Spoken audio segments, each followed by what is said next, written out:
Welcome to our channel, where we uncover the most captivating true stories. Today's tale is one I never imagined I'd live, much less tell. I never thought I'd have to fight for my own land that had been in my family for generations. But when a power-hungry HOA president named Cynthia Matthews decided I had too much property, she sparked a battle she couldn't win. What she didn't know was that I'm not one to back down. And by the end of this, she lost everything. Chapter 1. Legacy on the line. I've lived on this land my entire life. 500 acres of rolling fields, open pastures, and dense woods passed down from my grandfather to my father and finally to me. This land isn't just soil and trees. It's our legacy. It's my livelihood. It's home. Every acre has a purpose. We raise cattle on these fields. We plant crops in the fertile soil. And we leave sections untouched to keep the ecosystem thriving for future generations. I ran this farm with pride. For years, life was peaceful. My nearest neighbors were fellow ranchers and country folk who respected the land. The closest town was a good 20-minute drive away. It was simple. It was good. Then everything changed. A new housing development sprang up right next to my property line. Sunrise Estates, they called it. A gated community filled with folks who had never lifted a shovel, much less worked the land. Now, don't get me wrong, they weren't bad people, at least not all of them, but they didn't understand the land like we did. They saw nature as something to manicure, to prune, to control, like a backyard garden instead of something alive. With them came something I'd never thought I'd have to deal with, a homeowners association. Chapter 2. The invitation I never wanted. At first, Sunrise Estates kept to themselves. Their HOA rules didn't apply to me. My land wasn't part of their jurisdiction. I figured we'd coexist just fine. Then the letters started arriving. Polite invitations in crisp envelopes, suggesting I join the community. They promised benefits, enhanced security, access to the clubhouse, discounted landscaping services. I tossed them in the trash. I wasn't about to pay someone to tell me how to run my own farm. But they didn't stop there. Soon enough, HOA board members started showing up at my front porch. Friendly at first. Small talk, smiles, subtle nudges to consider joining them. I turned them down, always polite but always firm. I thought they'd get the message. That was before I met Cynthia Matthews.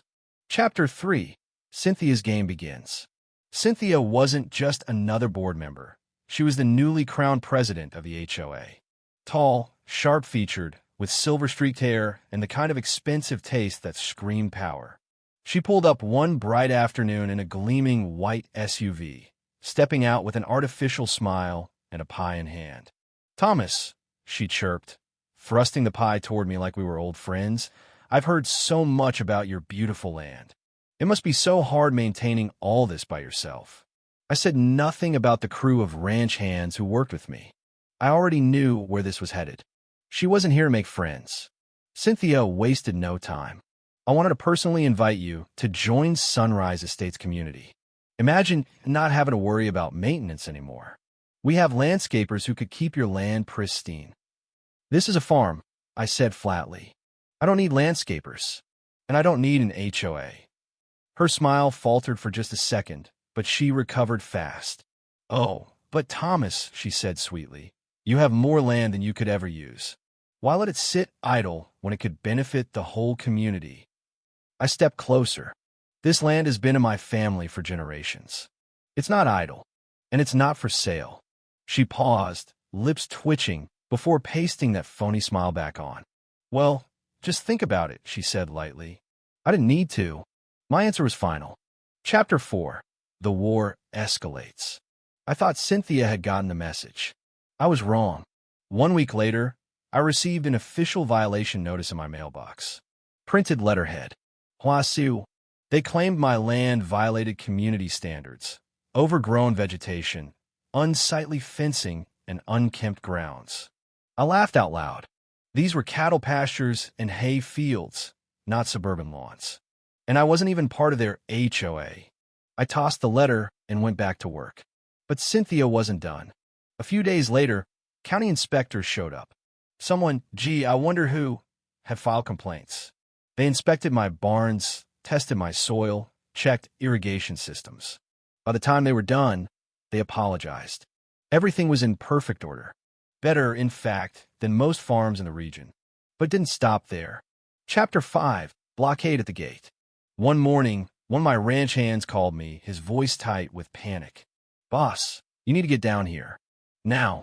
I jumped in my truck and sped to the edge of my property. And there it was. They'd erected a gate. A massive, shiny metal gate blocking the only public access road to my farm. A sign was bolted to the gate. Private road, Sunrise Estates residents only. Cynthia wasn't there, but a few of her HOA cronies stood by, smug looks on their faces. They thought I'd beg. They thought wrong. Without a word, I climbed into my John Deere tractor, fired it up, and drove straight through that gate. Metal screeched. The gate crumpled like foil. I stepped out, dusted off my gloves, and stared them down. "This is a public road. You try this again, I'll send you the bill." They scattered. But I knew Cynthia wouldn't back down so easily. Chapter 6, cut to the core. 2 days later, more county officials showed up. This time it was the zoning board. Another complaint. Allegedly, I had illegal structures on my land. Once again, everything was up to code. Once again, Cynthia failed. But the worst was yet to come. Late one night, a ranch hand called me. "Thomas," he said, his voice shaking, "you better come see this." I raced out to the woods bordering Sunrise Estates. What I found made my blood boil. Dozens of ancient oaks and maples have been cut down. Land cleared as if for construction. And right in the middle, a wooden stake marked, "Future site of Sunrise Estates Community Park." She was no longer just harassing me. She was stealing from me. Chapter 7, the lawsuit. I called my lawyer, a crusty old-timer named Frank Delaney.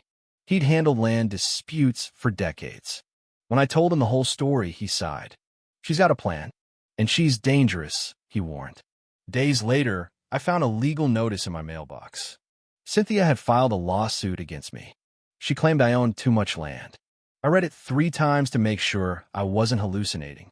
According to her lawsuit, I was hoarding land that wasn't being used effectively, and it should be redistributed for community benefit. Worse, she doctored property maps, claiming 280 acres of my land actually belonged to Sunrise Estates. I was furious, but I wasn't about to roll over. Chapter 8, Discovery. Frank and I worked fast. We hired new surveyors, dug through county records, unearthed every deed and legal transaction since my great-grandfather settled here. Then we found something. One of the surveyors came to me, looking pale. "Thomas, you need to see this." He handed me aerial photos. Hidden deep in my woods was a massive mansion. A luxury home, infinity pool, private drive, built without permits. On my land, Cynthia had built herself a private palace on property she didn't own. And now, she was trying to sue me. I nearly laughed myself hoarse. Chapter 9, Courtroom Showdown. The courtroom was packed. Reporters, neighbors, county officials, everyone was there. I sat calmly at the defense table. Across from me, Cynthia smirked like a queen about to claim her throne. The judge, a no-nonsense man in his 60s, called the court to order. Cynthia's lawyer began. "Your Honor, we seek justice for Sunrise Estates. Mr. Thomas Jacobs has hoarded land for years." Blah, blah, blah. Then Frank stood, and he didn't hold back. He showed the aerial photos of Cynthia's secret mansion. He showed the surveyor reports. He proved that Cynthia had built a massive illegal estate on my land. The courtroom was silent. Cynthia's smug grin vanished. Chapter 10, Justice Served. The judge's ruling was swift. "Ms. Matthews," he said sternly, "not only is your case without merit, but your actions constitute fraud, trespassing, and destruction of private property."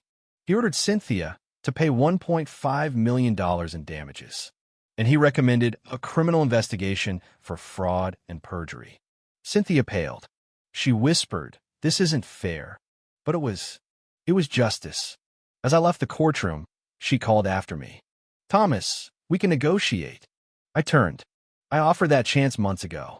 She slumped, defeated, and then she broke down, sobbing in front of the entire courtroom. Chapter 11. The Aftermath.